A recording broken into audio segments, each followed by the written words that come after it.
Pak Camat, teman-teman yang beli harus hormat. Jika kita umat Nabi Muhammad, jauhlah salam dengan semangat. Assalamualaikum warahmatullahi wabarakatuh. Waalaikumsalam warahmatullahi wabarakatuh. Alhamdulillah, alhamdulillah rabbil alamin.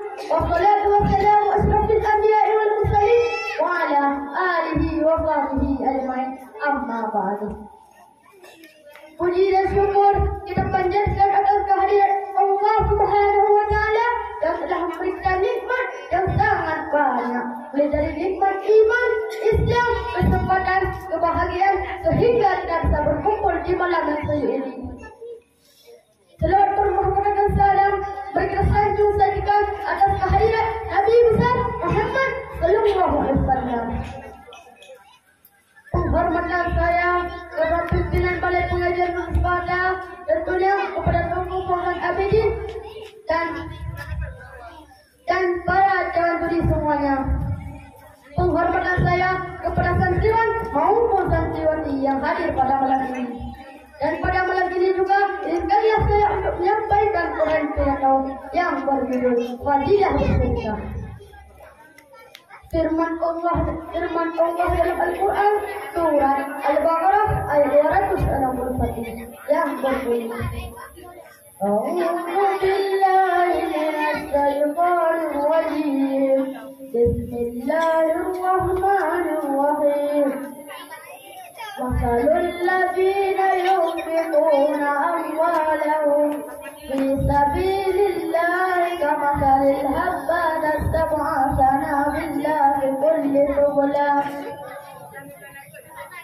wallahu yudha'ifu liman yasha' wallahu wasi'un 'alim. Sadaqallahul 'azim. Yang artinya perumpamaan nafkah yang dikeluarkan oleh orang-orang yang menafkahkan hartanya di jalan Allah, maka seperti sebutir benih yang menumbuhkan 7 bulan setiap tiap 100 biji.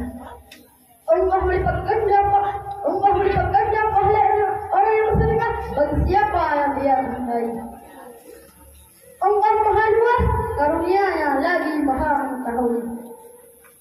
Quran surat Al-Baqarah ayat di atas menjelaskan tentang perumpamaan yang disebut oleh Allah dalam Al-Quran tentang menginfak hartanya dalam Allah, maka dilipat gandakan pahalanya bagi mereka yang ikhlas melaksanakannya.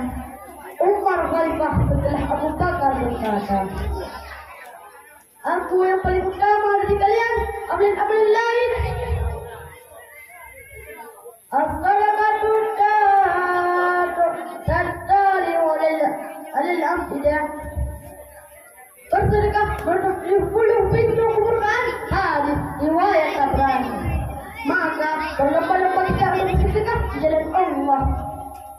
Karena bersedekah adalah salah satu pekerjaan yang disenangi oleh Allah Subhanahu wa taala. Untuk bersedekah sangatlah mudah, seperti membantu tempat pengajian dan tempat-tempat beribadah, masjid dan lain sebagainya.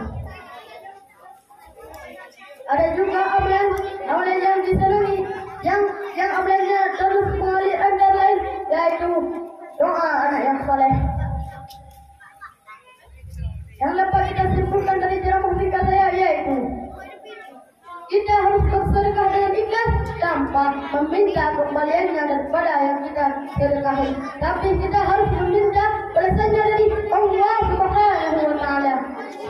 Semua ini yang dapat saya sampaikan. Lebih dan kurang saya mohon maaf. Saya akhiri dengan pantun. Kahlamuri dikutmu, mudah-mudahan yang bisa berupaya. Ilmu ulang kagak pulang, hanya kena tahu. Assalamualaikum warahmatullahi wabarakatuh.